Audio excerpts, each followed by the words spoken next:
it's a time, man. It's, I bet we got one listener. That sounds like a real good time. it's an experience. A little butt rattling. We're live. I'm live. What's up, fellas? Hey guys. Hello, man. Howdy. Good to see y'all again. I'm happy. I'm excited for this second version because I know the comment section was strong last time we did the podcast, and on Instagram and TikTok, I got pretty good engagement as well. So I'm excited to chat with you guys again and discuss. I think we're discussing a little bit more tech this time, right? We're talking a little bit more tech and then some content creation. So I'm excited. What do we? I know. Go ahead. I don't mean to cut you off. I was going to say I'm glad we're starting with what users are commenting on, because I want people to comment and like let us know what they'd like to hear about. So. I got a comment from someone regarding our content creation last time. Yeah. And it was a pretty straightforward, simple question where they were asking towards the end of the year, they got a lot of reach out from different companies regarding working with them as a content creator. And so their question was, how do businesses find them? What's the and why does it feel like in that time of year, Christmas, that they get so much outreach?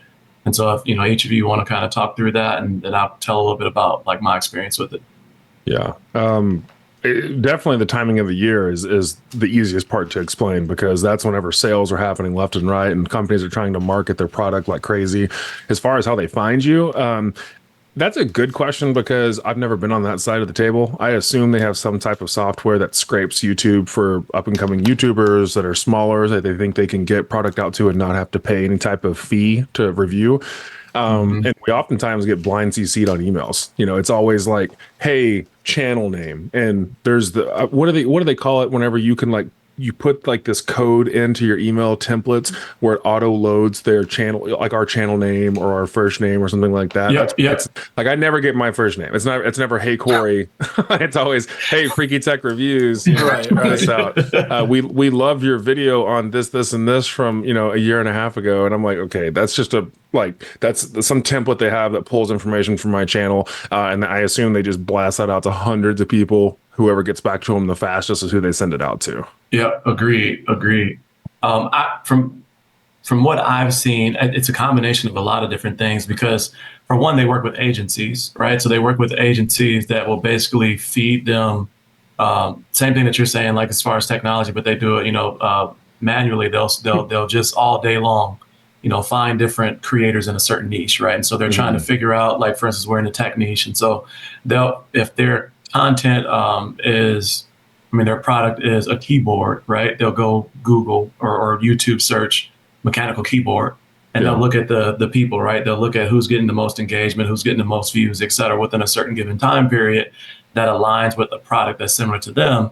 And then those agency folks will then reach out to us directly, and they'll be like, hey, this person wants to work with you, blah, blah, blah, blah, blah. And then they'll go pitch us to that brand. Because I've had that happen a couple of times, like as my channel starts to get larger, where they will reach out and be like, this really big brand, Mackie, has the DZ creator coming out, and you've done a lot of audio interfaces, right? And we think that you'll be a good fit for this. And so they took my information, they sent it over to Mackie.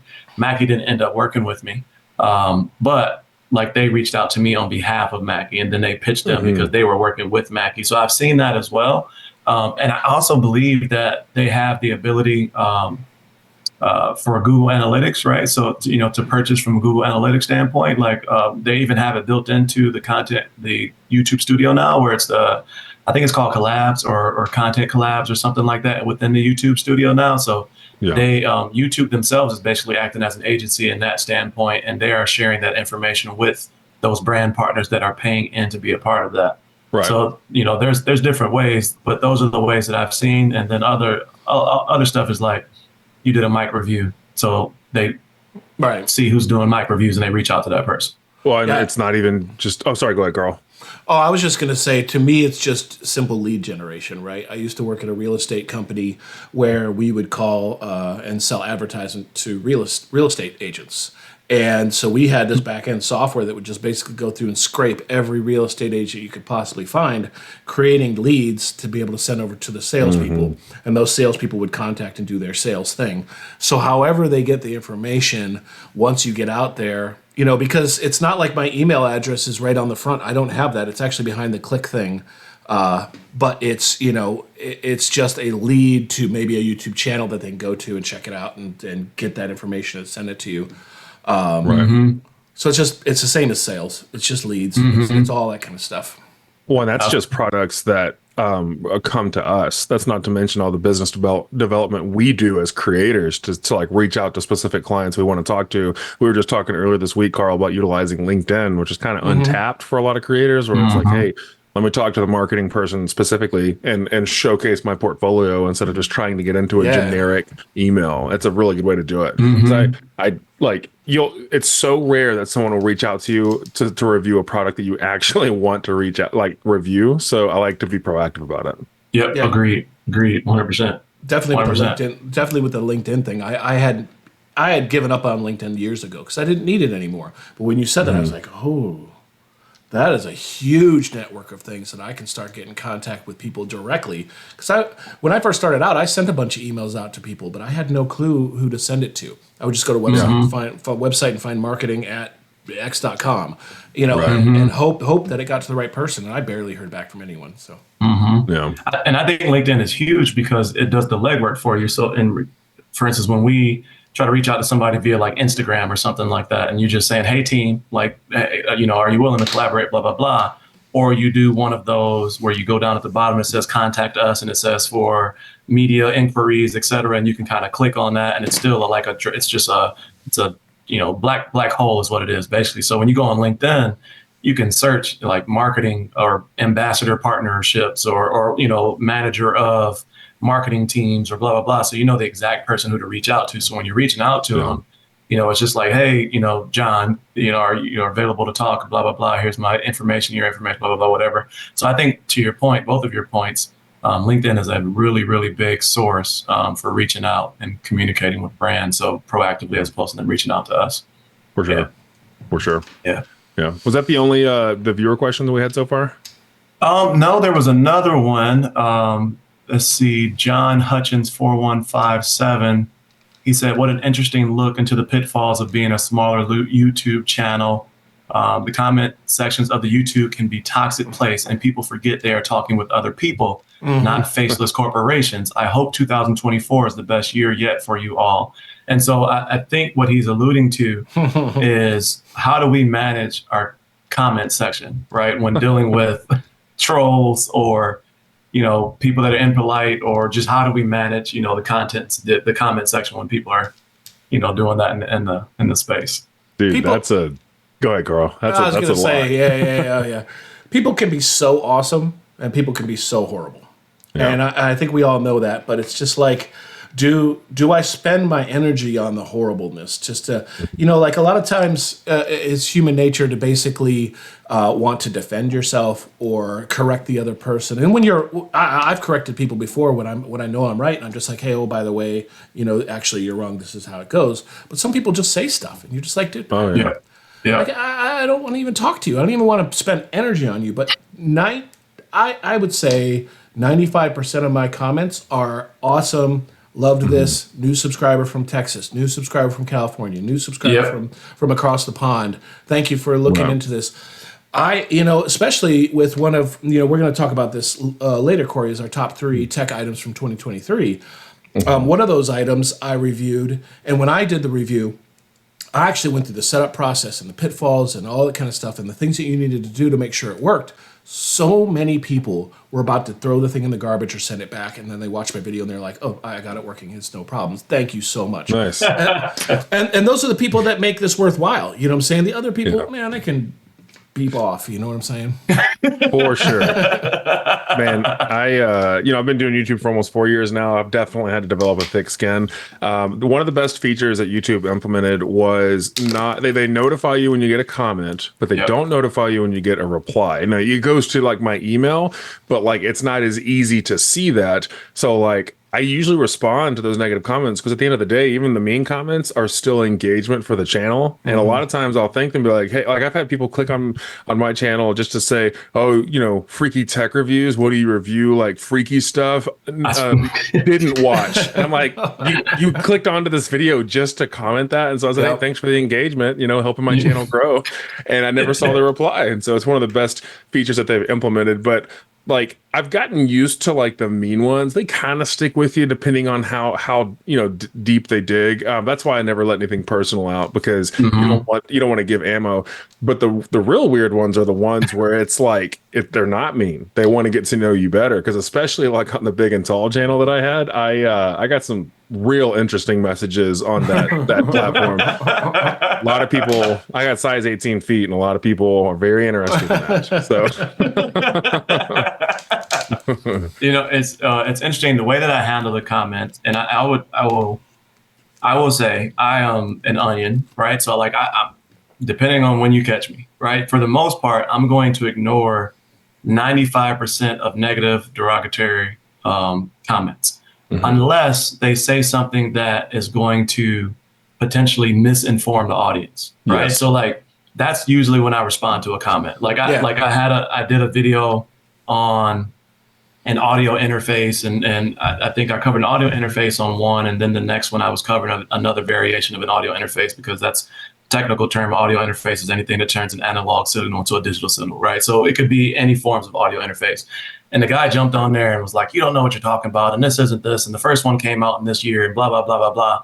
And so I responded on that one because, for one, like I'm always open to an open conversation and discussion, because I don't know everything, right? And I love having conversations with people that really know about something, so they can teach me and we can discuss it. And then other users or other people that are watching the video, they jump in the comments and they can see an engaging conversation and really answer questions that I may have not answered in the video. But in those circumstances where they may be misinforming the audience, I jump in, and sometimes if it's a disrespectful comment, I'm harsh, I'm direct. I'm not disrespectful because I don't think that anybody has the right to be disrespectful. Yeah. But I will be direct if I am. It's not necessarily a subject matter expert, but if I'm a learned, expert on that topic, if it will. Because I mean, for instance, keyboards. Like I don't build custom keyboards, but I've reviewed probably 30 of them. Right. And so like I have a good idea of the user experience, the build qualities, the shape and designs, the angles, long-term uses, different stuff like that.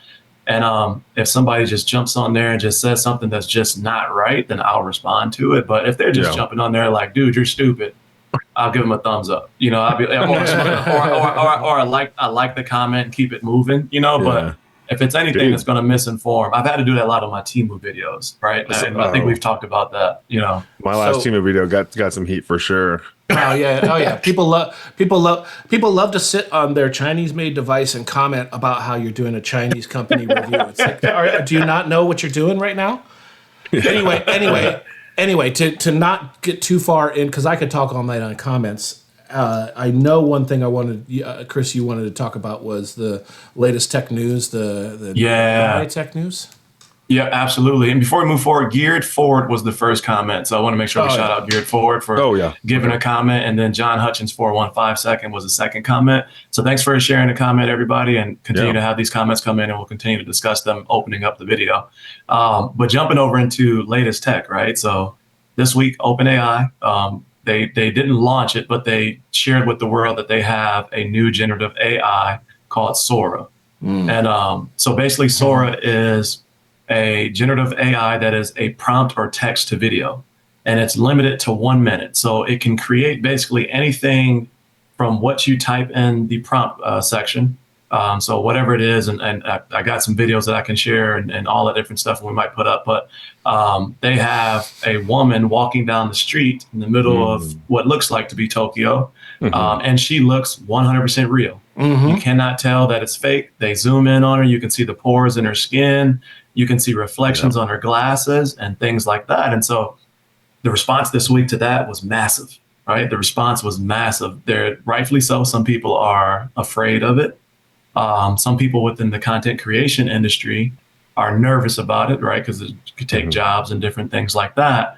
And then, of course, you have the conspiracy theorists, which I proudly a conspiracy theorist, that worry about, how this product can be used, right? And so I went down a rabbit hole this week. And so I want to talk about kind of like you all's, response to that, impressions of it, or, just what you think, if you've had a chance to look through it. And then from there, I want the audience to jump in this, and share their comments, once they're watching this. I would love to know what people are thinking about Sora. I think the most startling thing about it is, I think this is the fastest we've ever seen anything advance. Yes, because yes. like I watched, I was first notified of it because of Marquez Brownlee and watching his video, and then I started looking a little bit more into it. And I had actually never seen the Will Smith spaghetti video, and but like when I watched that, I was like, oh yeah, I remember that being the type of video AI that you could expect. And then you see what Sora came out with last week, just a year later, and that's what's crazy. And the thing is, like, if you have an eye for it and you're looking for AI generated video, yeah, you can see it, because even in the video where the girl is walking down the street in Tokyo, the frame rate is different in the reflection on the puddles than it is from her walking. And there's like weird things happening with some of the videos if you have an eye for it. But like, for instance, the dude sitting in the clouds, like that is the depth on his skin color, and just like that, like it is so wild, because like right now you can see a little bit of redness on my face, and like just like different skin tones, and that's what's so hard to replicate about human beings, is the fact that we are 100% unique. Even identical twins have different ways that they look on a daily basis, depending on hot and cold or whatever is happening. And so it's like it's starting to be able to define the uniqueness of humans, and I think it is concerning because Marquez also said, we're in the middle of an election year, so yeah, this is a real rough year to be in the middle of right now. So with that, but that aside, like it's going to be interesting. Like, do we start demanding that AI videos have receipts that go with them? Like, how do we progress on this? And I am excited to see what it's going to do, because the thought about AI, I don't mean to like keep talking, but no, go ahead, brother. Go ahead. Yeah, the thought of AI was that it was going to take over blue collar jobs, that it was going to self-driving trucks, that it was going to take over, like the manufacturing process. And it did the complete opposite. It started destroying white collar jobs.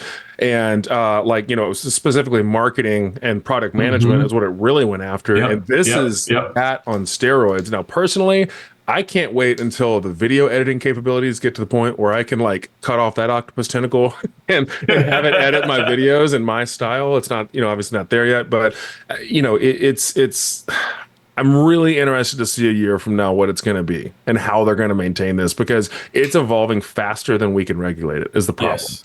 Agreed. Yeah, I mean, you hit it on the head. How fast this has progressed is frightening to me. And I'm not a conspiracy theorist. I'll listen to anyone's ideas and stuff like that. I don't think AI is going to take over the world and launch nukes or anything like that anytime in the future. It might happen. But the fact that just a year or 2 years ago, we started seeing these AI images, right?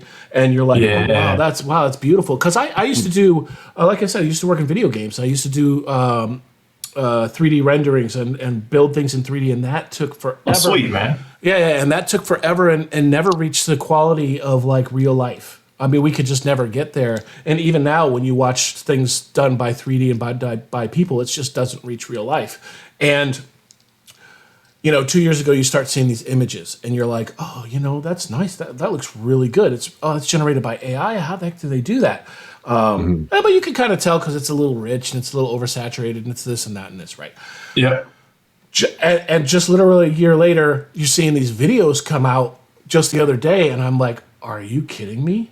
That's a video. Yeah. That's like a video that moves around and has depth perception and people moving and things going on. Even the 3D AI, the 3D animation stuff like Pixar stuff like that. I'm like, okay, so you're touching on something that I'm really interested in, because you mentioned video games, and I'm sorry if you want to keep going, but I do have a no. I'm just my main point was how fast it's come along, and how do you integrate it for things that are really cool like video games? Go ahead.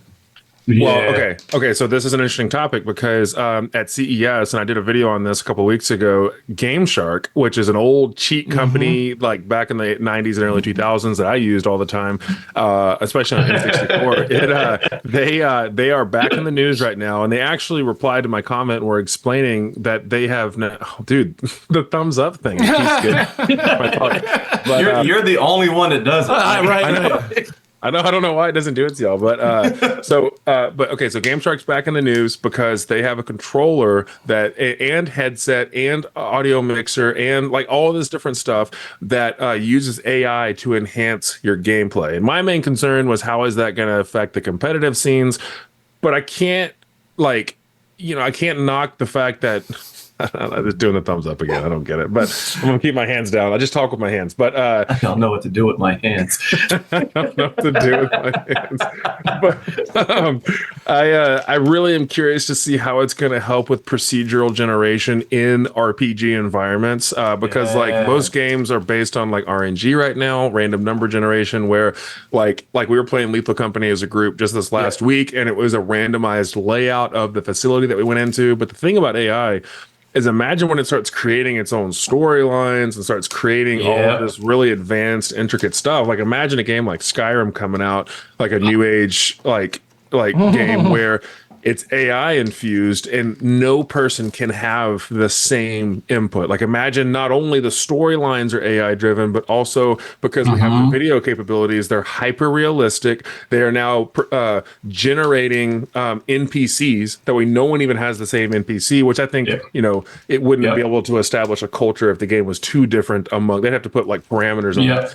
But then then you apply that to VR. You start getting into VR AI worlds. Like we're moving towards the world of Wall-E, where people are just going to be sitting there with a headset on, not doing anything. Oh yeah. Anyways, the video game scene is going to be really interesting when it comes to AI. And somebody did a demo of that last year, if I'm not mistaken. And somebody, if you know it in the comment section, let us know. But I remember specifically last year, someone did a demo of someone walking into a bar or something like that and sitting down and talking to a bartender, and it was AI driven. And so they did a demo of how the character would interact with that NPC that you're saying that is AI driven and can basically have a real conversation. And so so the way that I see Sora, and I want to point out that generative AI is not cognitive AI, right? Which is Terminator, right? So generative AI is exactly what it sounds like. That's a good distinction. So it generates what we prompt, what we create, what we ask it to create, right? So we're still the wielders of that power, if you will, right? So like even with Chat GPT and et cetera, we tell it what we want, right? When we use the different, text to picture generative AIs, we wield that, right? So we're still saying, hey, I want to see a man with a bow and arrow and muscles and cape flying, like we create that picture still. That's generative AI. So it's not, it can't think for itself. It can't create a world, at this point for itself. But to your point, Corey, if the prompt engineer, which is a new position that has been created because of these generative AIs, if the prompt engineer puts something in there that allows it to create renditions of the original prompt, right? So you have a seed number usually that allows you to bring that same character back, and you say, this is the seed number, use seed number, blah, blah, blah, create several scenarios, blah, blah, blah, blah, blah, blah, blah, right? Then that generative AI can create multiple versions of that one seeded character that you've created from the beginning, right? And that's how people are starting to have, they're starting to have social media people that are AI based, right? So that, you've seen the things like recently where AI based IG pages are getting millions of views and millions of followers, and they're getting paid per month and stuff. So that's the one thing that I want people to understand is that this technology can't do anything without us, right? We're still the masters of that technology. It's now from what's there, right? I'm telling you, I'm a conspiracy theorist. So as far as like what we've been shown, it can't do anything without us. We have to create the prompt, and then it creates it from there. I think that there will be jobs that are impacted for sure, but it's no different than any other technology that has happened throughout time. When accounting software came out, people had to put away the Excel sheet. They started using White Plains, and they started using HANA SAP and different stuff like that, right? They got rid of the spreadsheets and they started using a technology, and they either had to learn how to use that new technology or they weren't able to keep their jobs, right? Unfortunately, but that's kind of it's the same scenario. It's just now happening in the content creation space. One, if anyone is concerned about AI, just if this provides any kind of comfort, if it is sentient, it has no reason to tell us right now. Right. So we won't know. right. We won't know until there's nothing you can do about it. Like it's just go ahead, Carl. I was also going to say, before we jump on to the next topic, if anyone in the comments wants to mention what they think is going to happen when you plug cognitive AI into generative AI and let it do its thing. That's a whole different podcast. We don't have to go into that, but yeah, I'd like to hear some people's thoughts. Yeah. But anyway, It's interesting. Corey, you had talked about top 3 Yes. super cool tech that we love from 2023. Okay. Right? Yes. So, Yeah. go ahead. Yep, you go ahead. Oh, I was just going to say what I'd love to do is we each talk about our 3 favorite products that we reviewed from this last year. It could be a sponsored product, one that we went out of our way to find, just whatever we had our hands on in the last year. Talk about our top 3, and just each go one at a time. So does anyone want to go first? I'm happy to dive in, whatever. You go first. Okay. What my number 3 product. So I have a lot of really great stuff that I reviewed, and it was tough to find the third spot for it. My top 2 are like easy for me to choose. Number 3 for me was from a company called ProtoArc. It is a travel mouse that is. Oh, I have it over there in my backpack, but basically it is just a tiny little travel mouse that is both Bluetooth and works off of a dongle.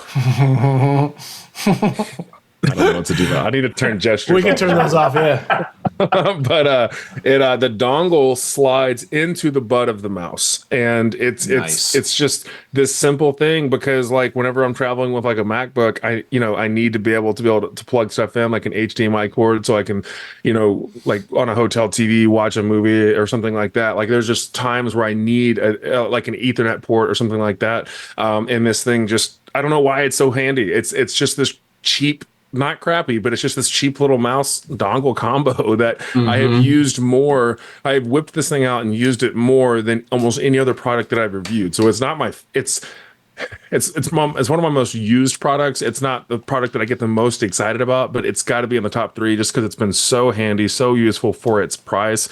I just this is not obviously, none of this is sponsored by any of the companies we're about to talk about, so it's not about the company themselves because they're kind of a budget, peripheral company. But I love this little mouse dongle combo. I don't know what it is. It works great. Yeah. So.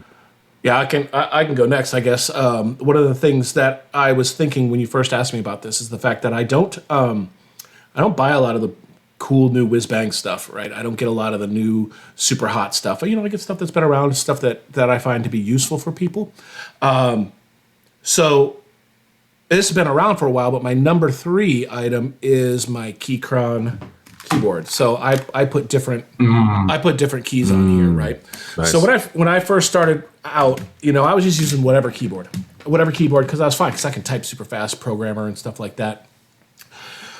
As you guys know, I'm in treatment for cancer, and one of the problems with that is you get peripheral neuropathy, meaning your hands and feet get numb. And I couldn't feel keyboard keys anymore, and I had about a year where I couldn't type. And for someone like me, who does all computer stuff and programming stuff and not being able to type and having to use voice to text all the time, for emails at work, for any communications, for anything, terrible. Until I picked up the Keychron keyboard. I got brown switches specifically because they're tactile and a little bit clicky. I got the OEM or whatever. I can't remember what the OEM, profile. OEM profile. The day I got it, I could go back to typing. Nice. Carl's talking my language now. Huge for me. So I put out a video specifically about peripheral neuropathy and how, if anyone's out there struggling from it, and I put it out not for views, not for pity, not for anything like that. I really wanted to help people out. And so this Keychron keyboard, and like I said, I replaced like the keys here. The only thing I don't like about it is that the LED is not bright enough, so it's dark. I have a hard time kind of seeing. But other than that, that's such an interesting. Like I never thought about that. I've never heard of that actually, and so it's a really interesting use case. If I do want to ask, if we're on the subject of keyboards, aside from the usefulness, if you all had to choose between clicky Thocky, or creamy, what would you choose for your keyboard sound? Go ahead, Carl. I go in the middle somewhere because those three things you said don't really cover everything, right? Clicky, there's different levels of clicky, right? You got blues and you got browns. Blues are ridiculous. My son had those, and I walk in the house, and I was like, clack, clack, clack, clack. I'm like, oh, get rid of that thing. I've got these razor green switches that are too much. They are too much. Right. So the browns were a happy medium. I still felt the click. I still heard it. So I know I'm hitting the buttons. But then I got my kids reds for Christmas, and that's good for their gaming and stuff like that. And actually, the Nimbleback that I have right here, these are reds. I have that one. Yeah. I love that keyboard. That keyboard. That's 681, Nimbleback 681, somewhere around that. Yep. I need to review more keyboards. I haven't reviewed enough. I'm a Thocky guy myself. No one's ever sent me one. I bought both of these myself. So that, like you said earlier, things we've reviewed. No, these are I bought myself because I was like, and it was hard for me to spend $80, $79 on a keyboard. I'm like, dude, I used to get my Dell one that came with it, and I used it, and it was great. And I'm like, I know it makes a difference. I'm glad to hear that it does. Yeah. I'll answer your question before moving. I'll say try magnetic switches if you have not tried them yet. I haven't magnetic switches. It's the new thing, right? It's the new the Eco Mod 007B, the Drunk Deer A75, like they're the new Keychron. I think it's QHE1 or something like that that's coming out. They feel good. They're interesting because I don't know how to explain it compared to like something else, but in between a linear and a tactile, it's in between there. But my third is going to be my Scuff, and I lifted it a second ago. It's my Scuff Envision Pro controller. It's a controller that's focused on PC gaming, right? So it's a PC only controller. And Corey, let me see. When I first started playing, that's pretty. Yeah, that's nice. You completely customized that, didn't you? You can, and you see the buttons at the bottom. Yeah. So this has 11 inputs more than your regular like DualSense or Xbox controller. So like when you're gaming with that, you can put everything on there, macros, everything, and it still has buttons on the back, right? So you got your customizable buttons on the back as well, and they're magnetic switches. So like everything feels it's just pin sharp. Nice. And so like because we'll game like Texas Chainsaw Massacre and different stuff like that, but sometimes when I don't feel like using the keyboard now, because I got this big 48-inch screen and I want to sit back further, I grab the controller. And I can still have that same experience without losing, like crouch functions, slide functions, and different things like that you have to push a bunch of buttons for on the keyboard, on the controller. Yeah. Whereas you would just hit C on the keyboard if I was playing Call of Duty or something like that. And so that thing is freaking sweet. And that would be, my third favorite, but it's so hard to pick. Favorite tech. It really is so hard to pick favorite tech, but that one stays on my desk because I'm either on my keyboard and mouse or I grab that and I sit further back in that chair back there. Nice. I was just thinking, I wonder if you ever use that chair because you know that chair. It looks comfy. But I don't want to get us off topic, but that chair has built-in Bluetooth, so it connects to my. That's what I'm saying. Like it connects to my LG as a surround sound speaker. So and it's a recliner. So when I sit back in that chair, I recline back, and there's speakers and a woofer at the bottom that is surround sound to the speakers that's on my desk. So like it's a time, man. I bet we got one listener that sounds like a real good time. It's an experience. A little butt rattling. I'll jump to the number 2 product. I want one of those Scuff controllers, by the way. I want to review one. My number 2 product is something that is for content creation specifically. It's this newer camera dolly. Oh my god, this thing I use. It is one of my probably top 5 recommended products for content creation. It's one of my first videos that I did on the channel. They have a newer one out that has newer, no pun intended, but they have a newer one that came out that has a higher payload capacity that has like 4 wheels, so it's not like this thing tips over. I haven't got it yet, but like all it is you can control it with your phone, but it literally just put your camera right there, and it just slowly, like, if anytime you see a shot of mine that's like curving around a product, it's this thing. And this is, I just set it on my review table, and it just slowly goes around it. And this thing gives such just creamy good, like, you don't have to have a slider. It doesn't take up any space. This thing literally folds up, and you just throw it in your bag. This is one of the most amazing products that you can buy. And for the price, it's like 130 bucks. Like, in the world of like creating content and stuff, normally there's not a lot of things like this that are not like Manfrotto and $500. Right. This is killer. I love this. This is one of my top viewed videos too. A lot of people like this, but I absolutely love this little camera dolly. So yeah, I need to look in that, because when I'm trying to do B-roll and I'm sitting here trying to do it, and I'm like, oh, yeah, I'm like I can't keep anything still. So yeah, something like that would be awesome. For sure. My number 2 is something, Corey, you were asking about the other day, is the Domi Fan triple screen laptop monitor extender. Oh, yeah, I want those so bad. Yeah, I don't have it here, obviously, but basically, if I can, maybe we'll toss a picture up on the screen, or we'll put links down below. But basically, I use a lot of laptops, and it's 2 screens that stick out from the laptop, and I love it. I use it all the time, and the cool thing about it, and I have a review on it. In my review, I was able to basically have it all hooked up to my computer, and then also hook a switch up to one of them, so I could just swap back and forth and play games if I wanted to. Swap back over to my computer. So yeah, that was probably one of the better things that I got last year. The only thing that I don't like about it is the universal clips that go onto the laptop sometimes aren't thick enough based on your laptop, so it's hard to sometimes keep it on there. But they just recently said they did a new version that has a better kickstand and better clips and stuff. So that's still to be seen, but yeah. Your video on that Domi Fan extended screen sold me on it, because I travel with my ROG Ally. Like, I just went to Salt Lake City a couple weeks ago, and I brought my Ally, and I'm like, yeah, handheld is great for the plane, but when I get to the hotel room, I'm not a handheld guy. I don't like looking down like this the whole time. And I was like, man, I wish I could just hook this thing up to the TV. And I had forgotten my dock anyways. But what's cool about that is the fact that I can have my work laptop open and then just change it from a second work screen over to, especially if you have the double version, because then you still have 2 work screens. Then you have your own little TV that you can watch a movie on or play your games on with the mouse and keyboard. Yep. That thing is super cool. Yeah. Yep.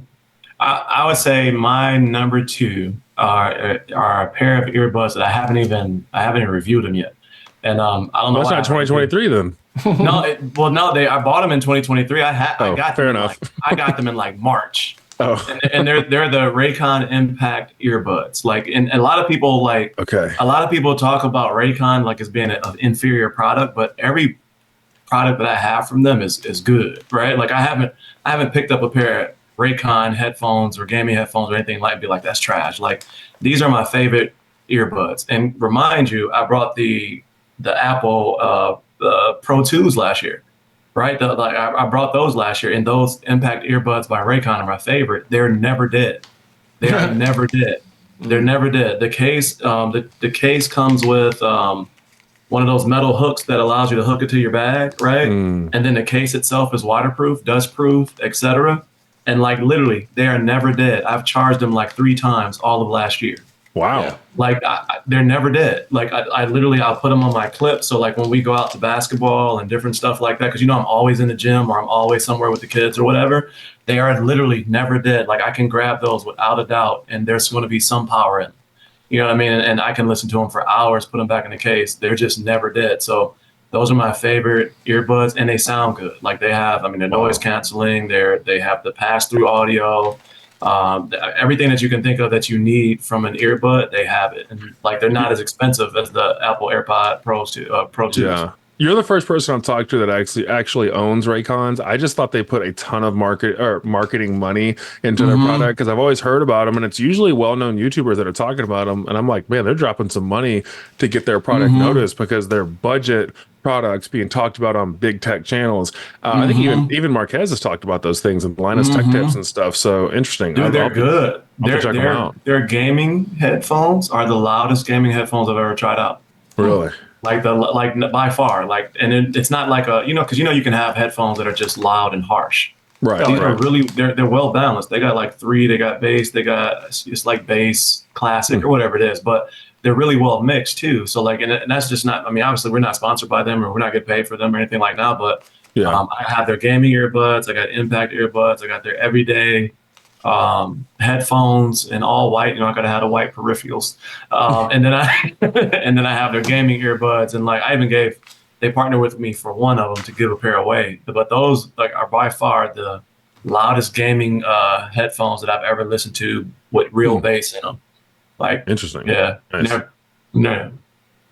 Awesome. Okay. Okay. Number one, right? Number one. On our number one product. Okay. So this product for me, just a little backstory. I'm obviously a very big person. I'm 6'10". I've got giant hands that are like 9 inches from palm to pinky, and then 10.5 inches from tip of pinky to tip of thumb, or palm to middle finger, tip of fingers here. So pretty big hands. And I've always struggled. I've moved away from controller gaming. Everyone's pulling out the tape measures. But I've moved away from gaming with controllers because it's always so uncomfortable for me. And like the PS5 controller specifically is like my arch nemesis, where it has like these little tapered off thin controller handles, and it's like literally these two fingers are holding nothing when I'm playing. It's just the top three. So anyways, I came across this company that I've been looking for years. They just came out in 2023. They are these C2 grips. I've worked with them a couple of times. I saw these, and this is the only company that I've done this with so far. I called into their main line. I said, I got to talk to somebody because I need to review these. Like I want to work with these and get these marketed because I want to see these on other things. This is on an Xbox controller. I have them on all my PS5 controllers, but look at that. I mean, just how meaty they are in my hand. It's kind of hard to see. And, but like, it gives me something to hold on to and repositions my hands so that my thumbs aren't like hanging over the joysticks. They're where they're supposed to be. These for $40 have changed my life. Like I literally almost got emotional when I got these for the first time and held them, which is crazy. But I was like, I cannot wait to see what they're going to do next. And I keep telling them, I was like, listen, I got a PlayStation Portal coming in tomorrow. I'm going to see if the PS5 grips fit on it. If they do, that's going to be a game changer. But I'm like, you guys don't understand. There's so much ergonomic relief. They didn't even make this for big hands. They have 4 different sizes. They just made an ergonomic grip. It just happens to work really well. So I'm like, let me give you free ideas to come up with, because there are a crap load of things that I have problems with. Like a gaming mouse. I have to control a gaming mouse with these two hands and pick it up in movement. And like, because I don't have enough space, even on the big mice, like this is the Logitech, like when I was Logitech editing mice, it's a pretty big mouse, and my hand just dwarfs it, right? And so I do a lot of accidental clicks and stuff because my fingers are heavy. Anyways, I don't mean to go on and on about this, but C2 grips absolutely just changed the game for me. That is my number one product from 2020. And not to cut Carl off, because I know you're going to go next, but I did want to make a comment on that, because I remember when you got those and we talked in detail about how well they allowed you to play the game going forward. Because I remember you always talked about how the controllers are just so small. But I will say, for the Portal, check with them to see if they have a smaller, the hole, I guess, what you were to call it, where the controller goes into, because the Portal isn't a full-size hand grip. So the Portal is not. It's not. Okay. It's about half the size of the controller of the new PS5 controller. So like the grips are small. So like you'll see if they have something that has a smaller intake, for the Portal. I'll ask them. That completely deflated all the excitement that I had for tomorrow, because I was like, I thought it was the same size as the DualSense controller handles. Okay, I'll let them know. That's a bummer. That's a bummer that it's not going to fit though, because that's why I was like, this will work great. But okay, alrighty, good to know. Yeah, so I'm sort of surprised that our top 3 things aren't like the like cool, flashy things you see promoted everywhere. They're just kind of like things that we've all found are really useful. And just a real quick sidebar, Chris, you said those headphones will last forever. It's just like my Anchor Bluetooth speaker. I've had that since 2011. And when I first got it, we would use it all the time, and I'd be like, I guess I don't ever have to charge this. It's just going to play forever, and it's still just going, and just as good. I have a review that people watch, and they're like, I love this thing. It just plays forever. It's not the best bass or whatever, but I can't say that's my top of 2023, right? Because I've had it since 2011. Anyway, Haven't charged it for 13 years. No, I have. Somebody's like, really, Carl? Carl, I haven't. He uses hydrogen as fuel. So my top number one thing that I got last year has to do with the fact that I started my YouTube channel and I wanted a way to be able to edit my videos easily. I don't want to sit at a computer with my arms and stuff bunched up the whole time looking like this. I want to sit back while I'm doing my first review of the video and edit it. Okay, so this right here is a little macro. Yeah, it's a macro keyboard from CTX Maker, okay? So they're all mechanical switches. Yep. They're all mechanical switches, and you can change the keys, keybind, everything that's on here. So I bought a couple things, bought some other ones, and they were crap. They didn't work good. They broke after a little while. This one has continued to work and work well. So what I end up doing is, like for me, I'll do quick cuts, right? Just first pass, getting rid of everything that's bad, all my pauses, all my, the way I stopped when I talk are the ums. And, I'll have one button for play, one for play pause, one for cut in, cut out, one for delete, one for mark in, mark out, one for undo, one for, and I can just basically sit there with my thumb and edit an entire video. I'll have my mouse with me. So like if Chris was sitting in his chair back there, he could just sit back there and edit a video, have a mouse on one side.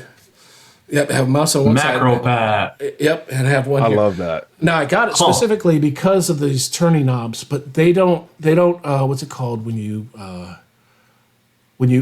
go back and forth through the video? When you scrub. Scrub, yeah. They don't scrub well enough with my software, DaVinci Resolve. You can only do 1 second or 3 seconds, and that doesn't work. So I use my mouse to scrub. But I just assign all my useful keys, and then I can just get right through it, and I'm done. And then I can go back, and if I want my keyboard for certain things, I can do the final editing and stuff like that. But yeah, this little sucker right here has worked great, and it lights up. It's got RGB. It's got all sorts of stuff. So I'll definitely send you guys a link. What was the brand of that, and how much was it? CTX Maker, and I think it was $40. Wow. I actually use macro as well to edit. I use the Elgato Stream Deck. Let's see if I can get it to focus there. Why do I want to watch this video if all you do is not focus? Dude, I had that very comment. Is that why you said that? I said that. Someone on my Temu video was like, I don't want to watch your camera focus half the time. I'm like, dude, come on. But anyways, dude, macro editing will change the game. I'm so jealous of that knob, though. I want that. Yeah. That if you want to grab my knob and twist it and see if it works. Never mind. Well, we just lost all of our viewers. Yeah, right. Big hands, big feet. You don't want these hands twisting around. Trust me.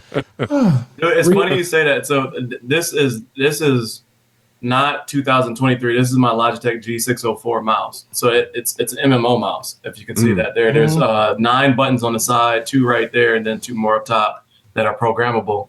These 9 buttons on the side are programmed for Premiere Pro. So like my top left button is like back, top right is the top middle is save, bottom left is delete, top right, bottom, blah, blah, blah, blah, blah, blah. But this in combination with that would allow me to sit all the way back there and then basically have my mouse, using my short buttons on this and then the macros on that. I might get one of those things too.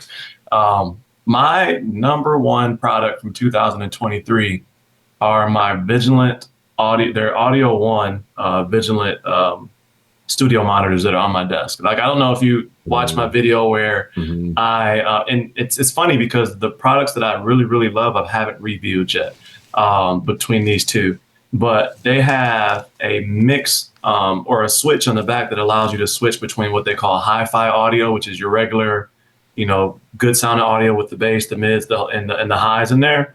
But then you can switch it over to studio version and it flattens the signal out. And so basically like when I'm mixing, it allows me to hear a flat mix without extra bass and stuff like that. So that as I'm adding the audio tracks to my editing, I hear the best possible mix on my desk without having to put headphones on. Wow. So like typically you have to put on, like I have a pair of studio headphones over there. typically you have to wear something like that to really hear a dry mix, if you will, that doesn't have all the extra added bass from like they have the big drivers in there and stuff like that on the regular headphones and stuff like that. But those allow me to do that in open air without having to use a pair of headphones. But another thing that they do, which is not something that they advertised, when you have when you have them facing at you at the angle that they're humming directly towards your ears, they do this kind of thing where it feels like it's surround sound, where you can't tell that it's two individual speakers. And so I can it basically the sound envelops me, so it goes to my ears, but also goes past my ears as well. So I can hear that sound throughout my whole office. So I can really hear the mix. And it's hard to explain that in layman's terms. Like there's audio terms for it, but it's really hard to explain that just so the average person can understand what I'm saying. But that sound meeting me right here at my ears is freaking perfect. And I was like, I'm going to try this speaker. I'm going to try this speaker. I'm going to try this speaker, because I used to have a Sonos soundbar on my desk. I still have my Sonos back there on that desk. But once I got those, I like, damn, these are the ones. So they're Audio One Vigilant studio monitors, and they're only like this big. They're really, really small. How much are they? There are $229. So in the world of speakers, man, they're cheap in the world of speakers, because man, I got a pair of Bowers and Wilkins 606 Anniversary S2 editions that I have upstairs in my media room that are just just chef's kiss. You know what I mean? But those things were like $1,000. You know what I mean? And these, I can't be like, the Bowers and Wilkins are so great that these are trash. Like, these are really good. Can I just compliment you on your ability to rattle off model numbers like it's nothing? Ever since I've known you, you've been able to do that. I'm like, how do you, especially with like TVs and stuff? Yeah. I'm curious if there's any viewers that are fans of any of our channels. If there's any products that you really like that we didn't mention, would love to hear in the comments below if there's anything from last year that you would like to shout out. Yeah, I definitely would like to hear that, because I'd like to maybe pick some of those up and get some reviews of those on our channels, and shout out to the people that recommended it to us. Yeah. I know, Carl, you were mentioning something earlier that, unless there's something specific you want to talk about next, but you were talking about buying new and refurbished. And I think that's something that is really interesting from the perspective of a reviewer. And we don't have to talk about it from the prospect of reviewing, because just buying new and used tech in general is something I have some thoughts on. But go ahead. I don't want to steal your thunder. Yeah, because that's kind of what I was talking about earlier. Is are you an early adopter of technology? Do you buy new? Do you buy refurbished? People have really strong thoughts on that, and I was thinking about discussing that this time. But I actually would like to have people comment on whether or not are you a new early adopter, or do you wait a year and save a little bit of money, or and the second thing is, do you buy refurbished or do you buy new? Do you not trust refurbished? Because I'd like to have a long discussion on that, and especially with guys that are into tech and really use their tech to the fullest. Is refurbished something that you trust? Do you jump on the bandwagon day one? So I think we can talk about that on the next podcast, but definitely want to hear from people what they think, and then we can kind of roll some of people's comments into the beginning of the next video.